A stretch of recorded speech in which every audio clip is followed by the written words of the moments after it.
Okay, good morning, good afternoon, good evening. Welcome to BWTM Sports. If you haven't subscribed already, please hit the subscribe button. The video today is based on who should be next for Tyson Fury. And I put hashtag UFC live talk. I think I'm going to do that first and foremost. As you may or may not know, I can't say myself I'm a UFC hardcore because I'm not.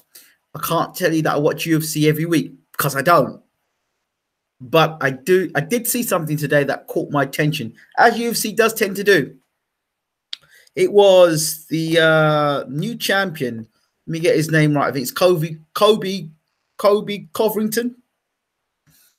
And I've posted a link on the description on the side of this talk. And also I'll post it in the description box afterwards. But anyway, Colby Covington is on the he's just been interviewed after he's won his fight. Now, from what I understand, I don't know much about Colby Covington's background. All I do know is that he went into the fight, as most commentators do, and he was basically told by the commentators, well, he was told by the people at the time, you know, a lot of the commentators and experts didn't think he'd win the fight. That's what it seemed to come across like after his post-fight. I should explain in a minute.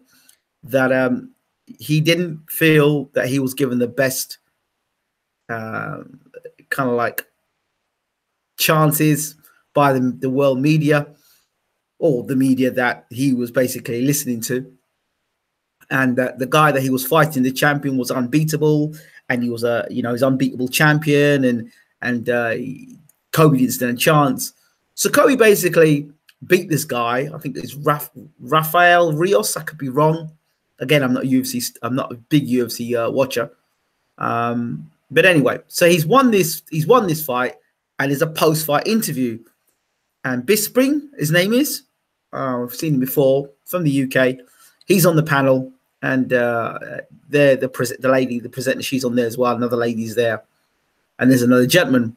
But the guy on there looks a little bit like, he kind of looks like a Antonio Margarito wannabe. He looks like him anyway. But anyway, so they've got into asking Kobe questions. And Kobe's basically saying, look, I done it. I'm the champ. I told you I'd do it. I told you I'd beat him. You were the guys who said he was unbeatable. Blah, blah, blah, blah, blah. So then Bisping jumps in and basically says, I don't know why you're talking crap. If you were listening to us, you would have seen that we gave you your props. And then basically there's a shootout between Bisping and Kobe. And it's probably the most entertaining 10 to 15 minutes of interviews since, I wouldn't say since Mike Tyson, but because Fury's had a few of his moments. But in terms of media outlet interviewing a fighter and their response was absolutely incredible. Absolutely incredible the way he responded to them. I mean, at one point he said Bisping said something to him, and he responded about calling Bisping a one-eyed twerk. Bisping said, a piece of advice from a guy who's been there and done it. You need to take a little chip off your shoulder. And then Kobe says, no, I ain't taking your advice. I got the best advice in America. And why would I take your advice? You got it all wrong anyway. So what I'm basically saying is, by watching this guy, Kobe, interact with media, I just kind of wondered if Kobe was on Sky Sports, and I use Sky Sports as a brand, and I use them in particular because of a lot of the complaints I know a lot of people have about the biasness of Sky. He was just so honest and open and just told the commentators and the experts exactly how he felt. If we had more of that and being allowed to speak more like that, I think it would make it more interesting. And I have to say, every time the UFC catches it catches my eye. It's like the corner of my eye. I know UFC's going on. I know fighting's going on. I know there's some interesting names. I know there's some exciting matchups. But for some reason, because I'm involved in boxing, I won't kind of turn my head that way. I kind of half look, and I've looked and I've seen, and every time I've tuned into UFC, the production's been great, the commentary's been great, the fights have been great. So I'm like, Whereas in boxing, I'm still craving for some of these big fights. I've got one eye looking over UFC, and every time I turn my eyes to the UFC, I'm wondering to myself, well, that's interesting. This interview's done it. And it just made me wonder, why is it in the UK, our boxing is so, our commentary team and our productions are so goddamn boring? Why are they so boring? Why are they so, I don't know, they don't have no kind of, no spice to it, none whatsoever. And it doesn't allow personalities like someone like Kobe or even someone like Tyson Fury to kind of flourish, because they're always suppressed. And I kind of feel that's something that's definitely missing within our sport. There was almost like, and even when he called the guy MF on the show, I'm not condoning swearing, but what I'm saying is they were like real. They were like, okay, all right, that's how it is. And they were like, they just took it. They didn't frown. They didn't apologize. They didn't say, well, we apologize for this swearing. It is what it is. It's the industry you're in. So I'm not condoning it. But what I'm saying to you is that this is the sport. The UFC is what it is. And you can't tell me anything about branding and sponsorship. This guy had Reebok written right across his top. And he was calling the guy MF and doing all the stuff he was doing. Again, I'm not condoning swearing. But within the context of what he was doing, he was back in his own corner. He was being backed up, and it came out. Again, the interview is in the description box. Please check that out. Hi, Pekadeka. Hope all is well. I don't watch it much. Kind of feel the same as you. Boxing remains stuck in 1982. Exchange UCI was hardcore to start. Yeah, it was. Briggs or Price for Tyson next, as it is still a warm-up for being fully fit as BK. Reverend Pickles, man, Reverend, I got a shout out to you. When you listen, you do some breakdowns and you do real in-depth feedback, and I really appreciate it. And it's not because I don't want to respond to you, but let me explain something to you.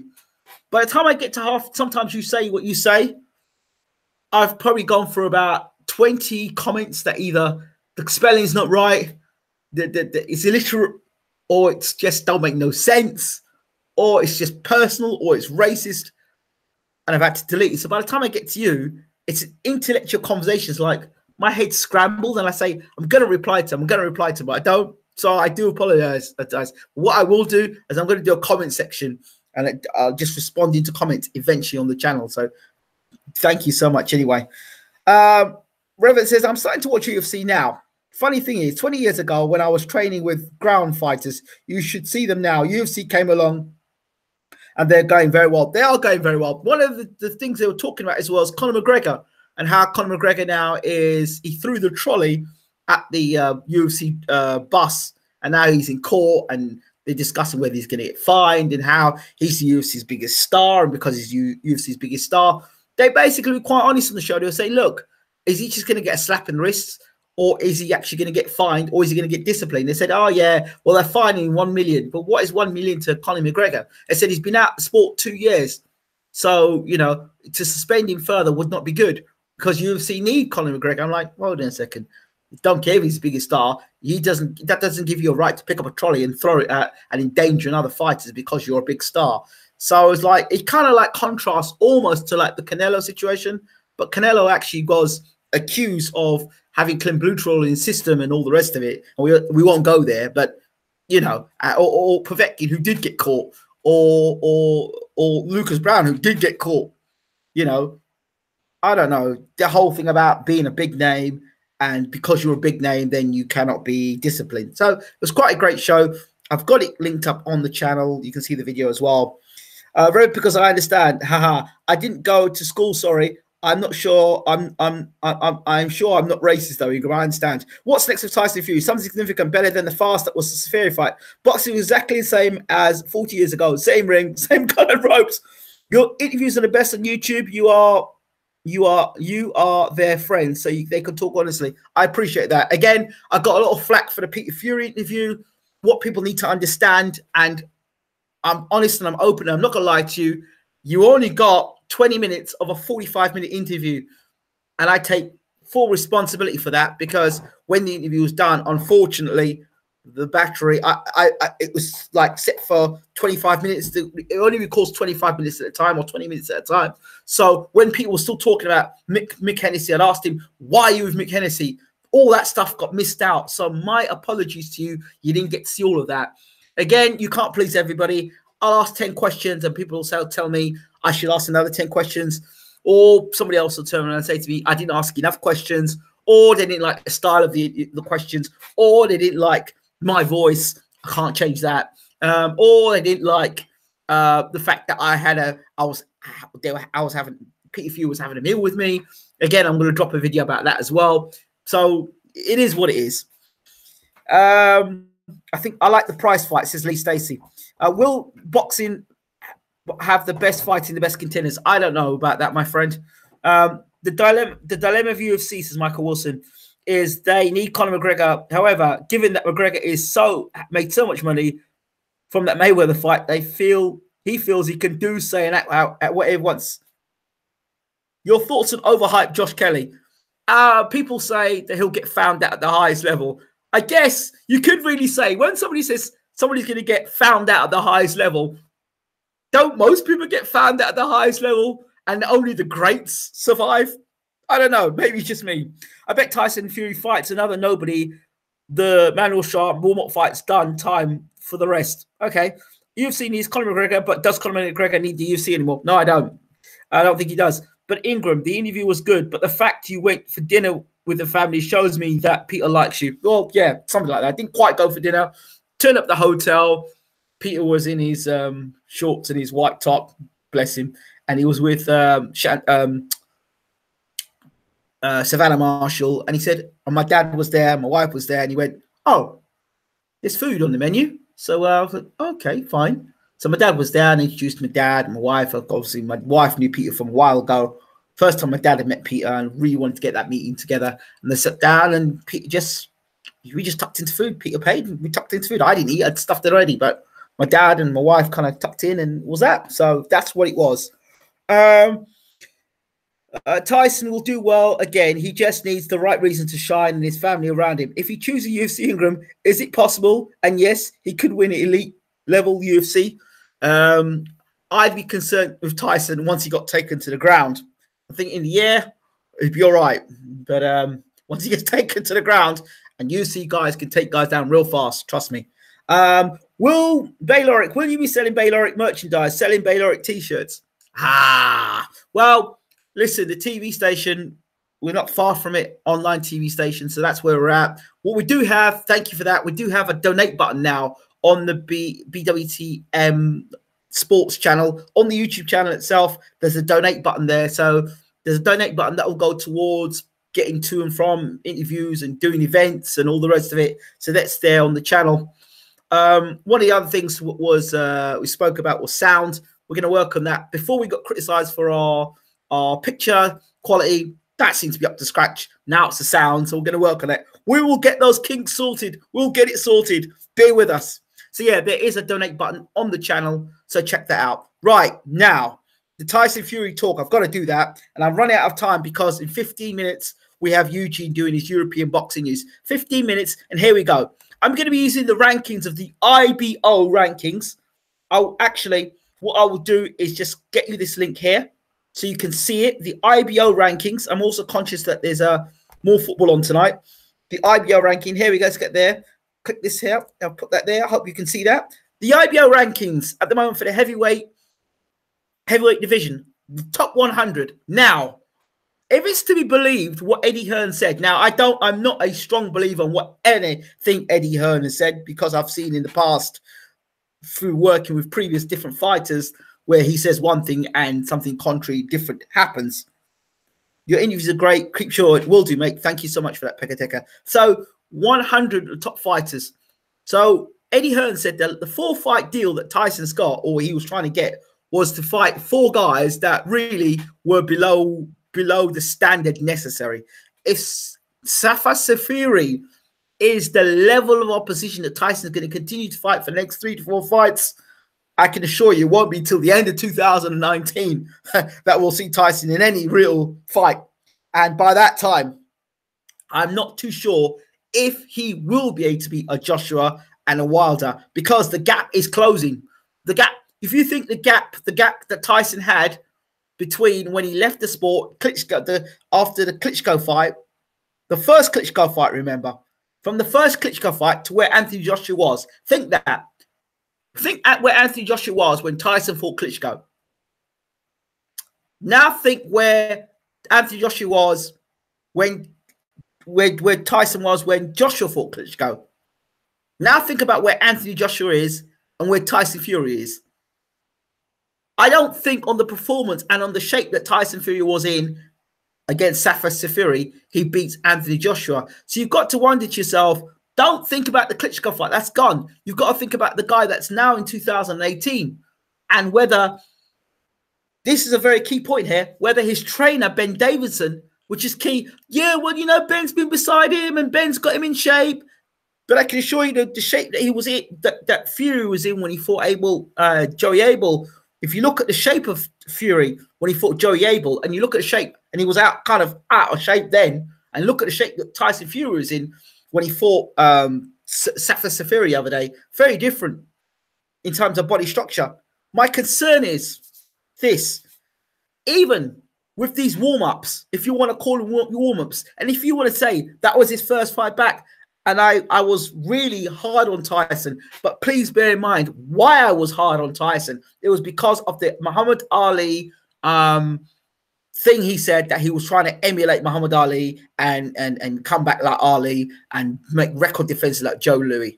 That's the only reason why I was hard on Tyson. That was the only reason why I was hard.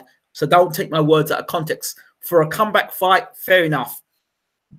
But in the context of Tyson Fury saying he's trying to emulate Muhammad Ali, that is where I had my problem. So I've got to close this off, and I've got to get this in together and close this off.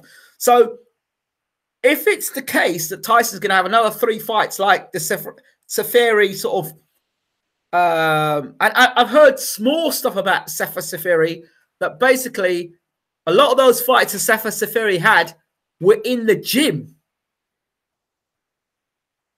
That's what I heard. So the Fury fight was one of very few fights he actually had that were really recognized fights. That's not good. That's not good. That's what I heard. How true that is, but it's not good.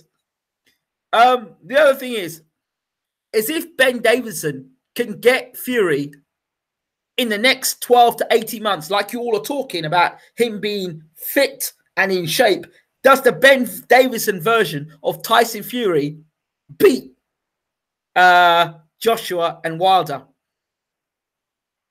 The 2018, 2019 version. Not the version under Peter Fury. You've got to forget those days. Those days are done. Those days are done. Gone. Finished. Kaput. You've got to talk about the Tyson Fury era under Davidson. You now have to give Davidson his time.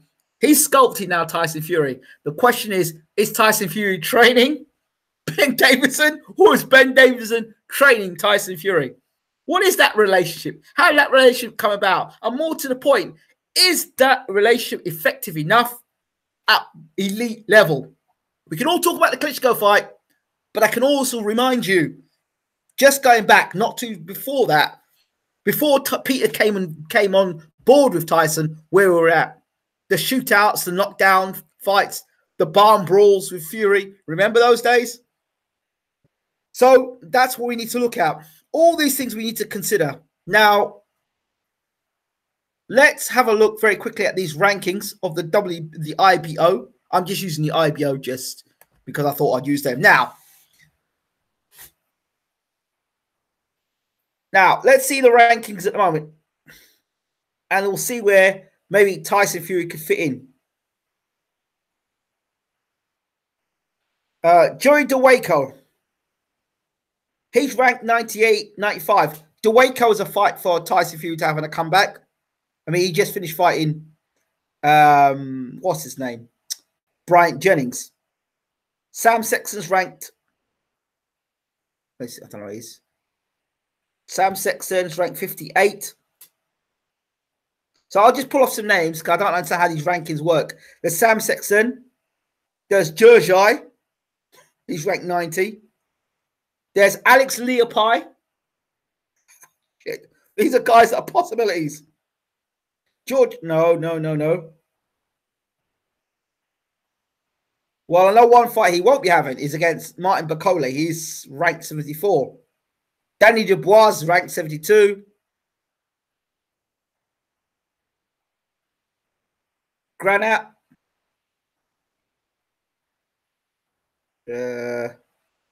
Let's see. Ali Eren Demiritsen. He's a WBO European, 89. Gerber, who fought Derek Chisora, he's ranked 76. Guillermo Jones, can't see that happening. Niall Kennedy from Ireland, unlikely. Sean Turney just got beat up the other day. BJ Flores, yeah. I can imagine Tyson fighting someone like BJ Flores. Chaz Witherspoon, yeah, I don't think so.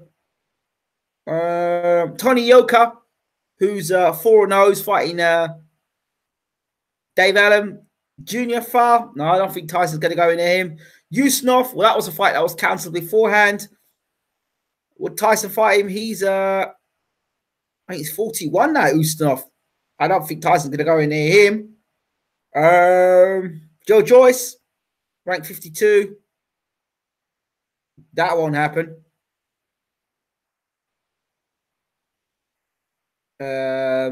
David Price, Ngannou. He's not going to fight Ngannou. Hergovich, definitely not. Robert Helenius, David Price. Can't see those in comeback fights. Gerald Washington.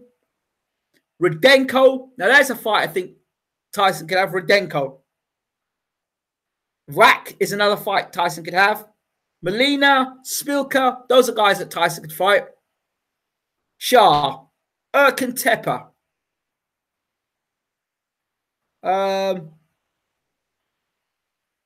Kabayel might be a bit dangerous for Tyson. I don't know. Dimitrenko, Charles Martin, Thomas Adamek. Those are two good fights for Tyson. And then we start talking about the big boys. So there's some names I've just thrown out there.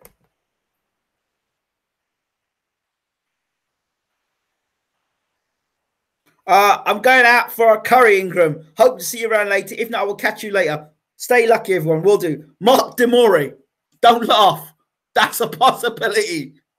Tyson might see if you can knock him out faster. Let's see now. What Fury is on training regime with Greg Marriott, the dietitian who works with the Ingle fighters. Yes, that's fabulous news to hear. That doesn't tell me anything technically about Tyson. He might get in shape, brilliant. But technically, that's going to be key. And game plans. I don't know. What time's the show of Eugene? That's on in 10 minutes. So I'm backing myself for time here. So my point is, Tyson says he wants to fight a tall man. And a tall man, for me, I would take Gary Cornish. If you can't get Gary Cornish, then you've got Ustinov. You've got Helenius. Just Gerald Washington, but I think Gerald Washington's going to get tied up with another heavyweight soon. No names being mentioned. So I don't know, but I think Gary Cornish would be a good fight for Tyson Fury. I really think in terms of height. David Price, absolutely no way. Not with the Tyson Fury I saw the other night. That's just not. It's just too chancy for me, I think. So you want a guy, you know, I want to see him fight a big guy because that fight didn't tell me very much about Tyson Fury. Vac and Helenius are probably bigger names than Cornish in the UK, LOL. I agree with you. I've met Vac and I've met Ustinov, met both of those guys. I know I've got interviews with both of them. Huge guys. And, I mean, Ustinov's 41 years old now, so that's a good fight for Tyson. But can he get himself in shape between where he is now and he knows he's got he's going to be fighting the Frampton undercard. So remember, Tyson said he wanted to have easy fights. Remember him saying that, and Eddie Hearn saying that he was not, him and Tyson wouldn't sign because according to Eddie Hearn, the level of opposition that Tyson wanted to fight isn't the level of opposition that Hearn expected. So David Price is a name that's mentioned all the time. I honestly can't see him fighting Price. It's too much. Would you really stick David?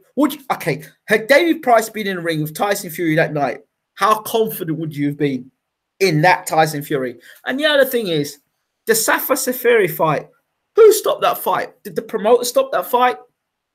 Did Safa Safiri? Because I didn't see anything that really hurt Safa Safiri. Who stopped the fight? A-Force. Yeah, A-Force, you mean. You know, so who? Anything's got to be a step up from Safa Safiri. But you can't go backwards. You've got to go forwards. So we don't know the substance of this training camp, that this team that I mean, what was Fury doing for so many months to be in the state that he was in wanting to fight Safa Safiri? Those questions I don't get. So the substance of this team is going to be when Tyson actually fights a decent opponent that can fire back and is capable of landing punches. That's where we're going to find out. Gary Cornish and Bellew in December. Hey, listen, people laugh about the Bellew fight, but I tell you something. If you stuck Bellew in the ring that night against Tyson Fury, I mean, the other thing is he didn't take the fight seriously with Safa Safiri. He was clowning and messing around a lot. Now, I ask myself the question, was Tyson clowning around because he wanted to, in the sense that, yo, I'm going to have a clown around? Was he nervous? Or was there something else going on there? All these questions, the whole experience is a very uncomfortable experience. People who don't expect much of Tyson will clap and say, well done, mate.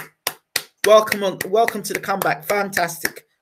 But others of us that have followed the Tyson Fury story say, mate, you kind of let yourself down here. Yes, congratulations for getting back in the ring, but you're a professional fighter. You need to get yourself in shape and take care of yourself and look after yourself more.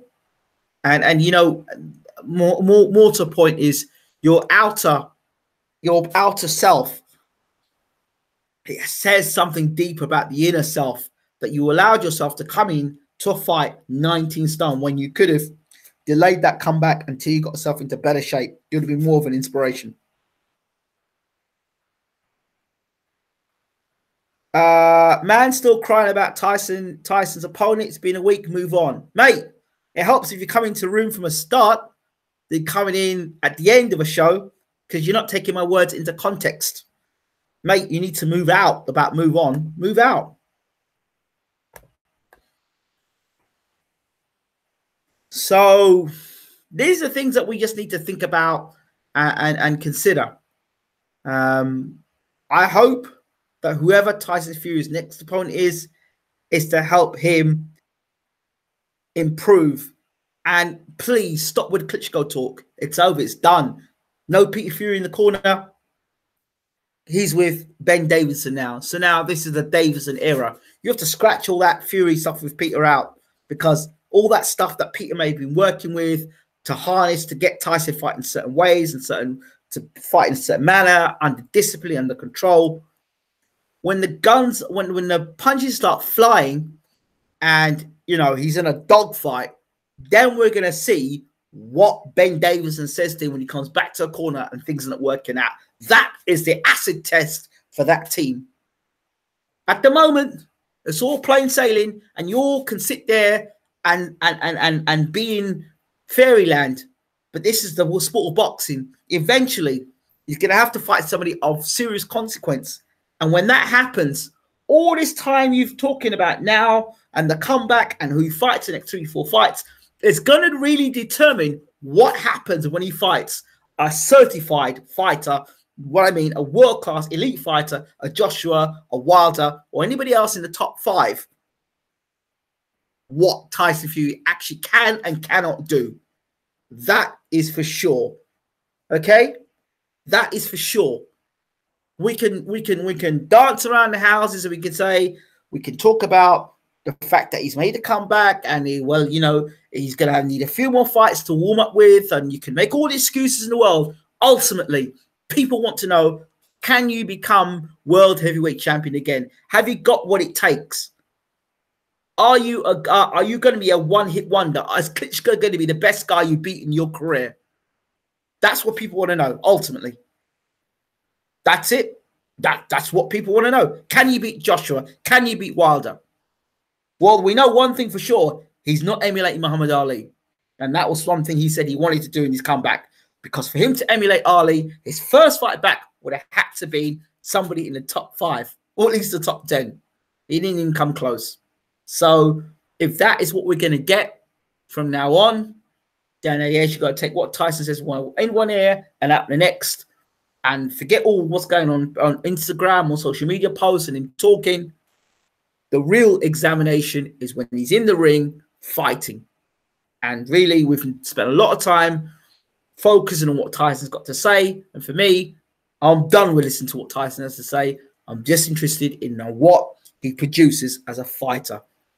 Not as a talker, as a fighter, what you produce in the ring. Because ultimately, that's going to give a determination as to whether he becomes world heavyweight champion. That's it. That's it. You know what I mean?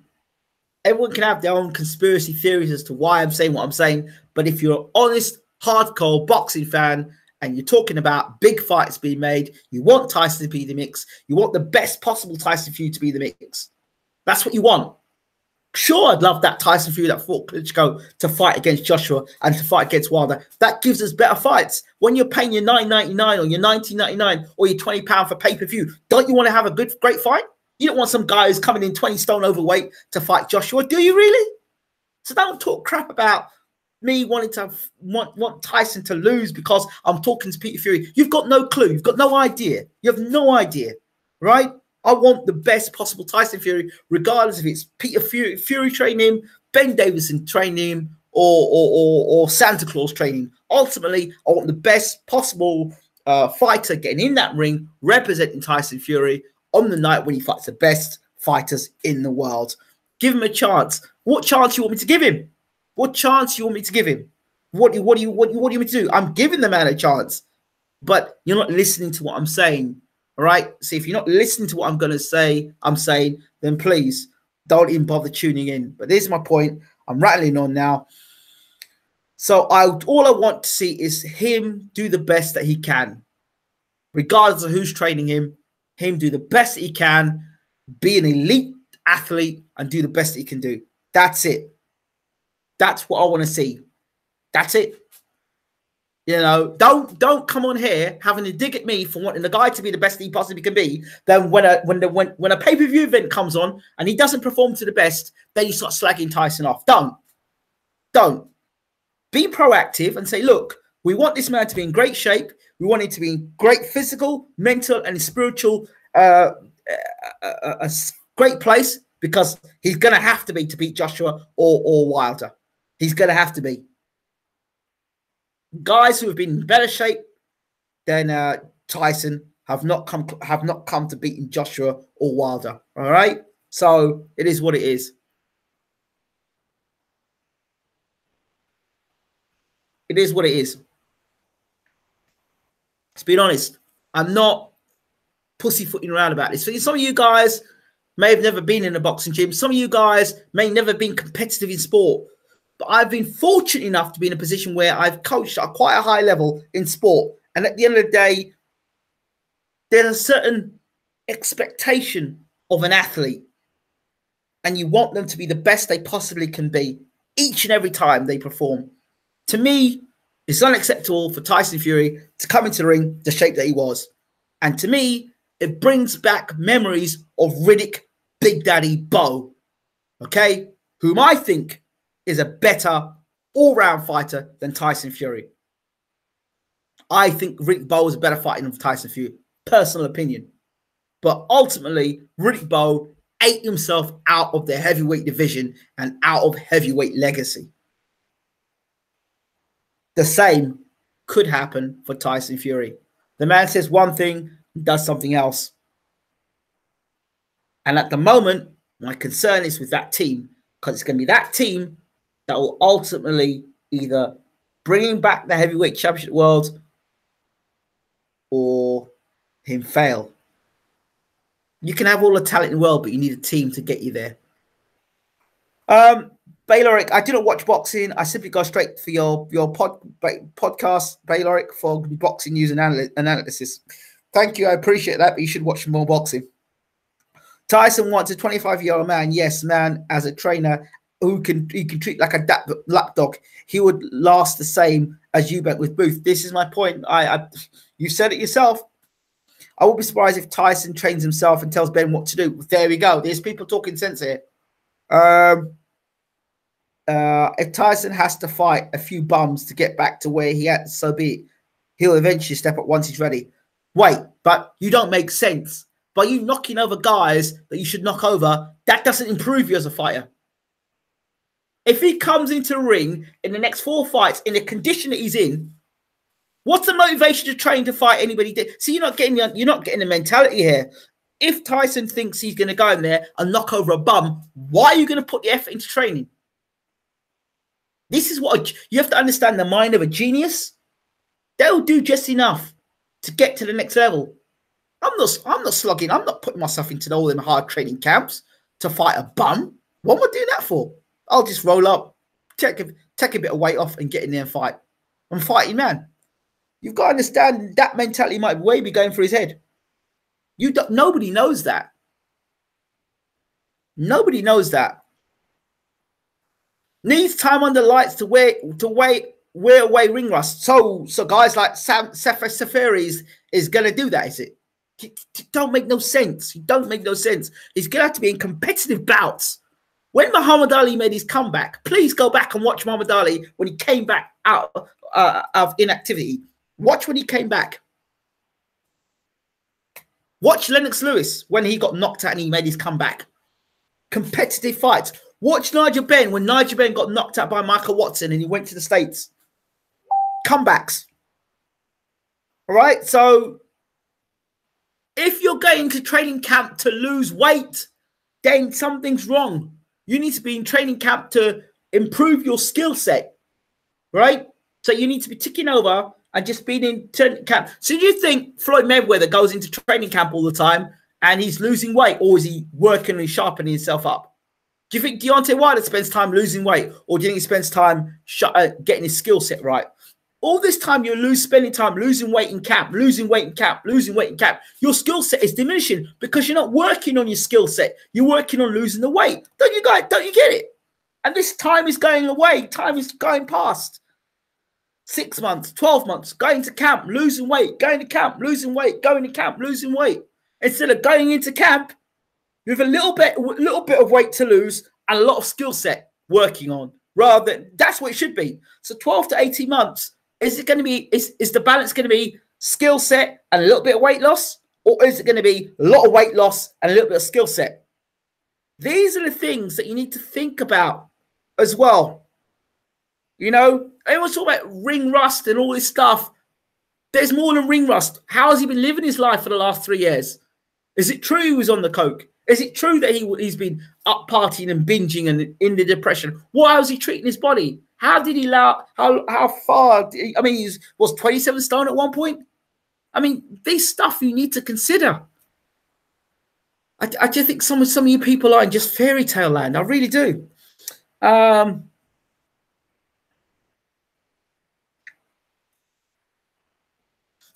Ring rust and warm-up fights are for mentally weak. In UFC, guys have gone from multi-year layoffs straight back into big fights. Also, Tyson needs to stay well clear of Hatton. Nothing ends well with fighters when they're close to him. Oh dear. But he hasn't come off 2 years off coking. But he hasn't come off 2 years of coking up and knocking back Mackey's DS. As far as it was also hilarious. We could only produce a car crash like that in this country, says Adam Scott. Right. I've got to bring this show to an end, people. I know some of you are going to love my comments. Some of you are going to hate my comments. I just try and keep it as real as possible and just be honest as possible. People ask my opinion, my thoughts. There's a couple of names I've whacked out there. So Tyson's opponent, comeback opponent. He said he wants to fight a tall guy. The tall guy, obviously for me, it's obvious to me, is Gary Cornish who should fight next. Tony Bellew, really? I think it's a dangerous fight, Bellew. I really do. So, are you cutting him no slack for his mental health problems and loss of interest in anything? Nice. Mate, you obviously don't know my background, so I wouldn't even go there. Don't even try and find the mental health thing off. Don't go there. Don't try it. Fury admitted to being suicidal, so just going to gym and losing weight was a bit of an achievement, in my opinion. Give him a bit of time and see how it records. Listen, let me explain something to some of you people about mental health. Mental health is not a case of, I get over it today and it's okay. You need to have a strong set of people around that understand where you're going and where you're at. And at any time, you could derail. Anytime you could derail, right? And anytime you could derail. If Tyson decides to derail during the next 6 months, has he got the team around him to support him for that? During the time when he derailed, you know, in that 2 or 3 year period, how many people were actually there and how many people were hangers on? Mental health and that darkness is a very, very, very difficult thing. A lot of you've got no ideas, absolutely no ideas. No ideas whatsoever. No ideas. And you think, so you sit behind your keyboards and you think that anybody mentioned mental health, that Tyson is just one person in the world that suffers from mental health. There are so many people in this world that suffer from mental health. You've got no idea whatsoever about it. No, not a clue. But because he's a celebrity or he's in the media or in the spotlight, you all want to praise Tyson Fury. There are so many people in mental health, probably people on your Facebook page, on your Twitter page, walk down your road that you ignore. But because he's on TV, you give him the praise. Mental health is for everybody that suffers from it, right? And we all need support, not just Tyson Fury. So I don't want to hear people coming in and saying to me, well, Tyson Fury had mental health. Tyson Fury is not the only one who's had mental health problems, all right? Get it straight. And a lot of them are suffering. Some of them are probably your friends that you're probably pushing away now and ignoring. Or think, I ain't going out with him because he's always depressed. Those are the people you need to be paying attention to. Do you know what I mean? So that's what you need to be thinking about. So don't come in here talking crap about, oh, Tyson had mental health issues. There are many people who had mental health issues, right? I had something called chronic fatigue syndrome, right? And the doctors told me I would never live a normal life. I'd have to be on antidepressant tablets for the rest of my life. And they told me I had an underactive thyroid. 10 years ago, they told me that. I did not take the antidepressant tablets. I did not take any of those things. Understand it. And understand it well. I went on to win a National Community Champions Award. That was won but soon by 8.5 million homes in the UK. So understand that I'm not just talking out of my ass, right? I just fed up when people bring the mental health thing up like it's an excuse. All right? I'm not saying that he hasn't been affected by it, but so many other people of the world have got on with their lives and dealt with it and overcome and gone on. Right? But don't make excuses. Well, he had mental health. That's why he came into shape, the condition he was in. Don't make those excuses. Don't make excuses for the man. All right? It is what it is. Right? So don't try, because there are other people in the world that deal with it as well. So I don't want to hear that. I really don't want to hear that. So a lot of people don't have any support. So while you jumping out here and have a go at the mental health thing, let me ask you in your own lives, how many people do you know that have got mental health, suffer from depression? How many people do you put your arms around and support? Because if that was the case, there'd be less and less people committing suicide, less and less people in this world going into dark places. And that is where I'm ending this show. Shout out to those people who are suffering from mental health at the moment. And if you ever want a word, to have a word in private, send me a message, DM me in Twitter, talk to me. I'm here. And it's well documented, the stuff that I've had to go through in my time through mental health or chronic fatigue syndrome, which is for people that understand, it sends a negative message from your mind to your body. So your body, you become very forgetful about things.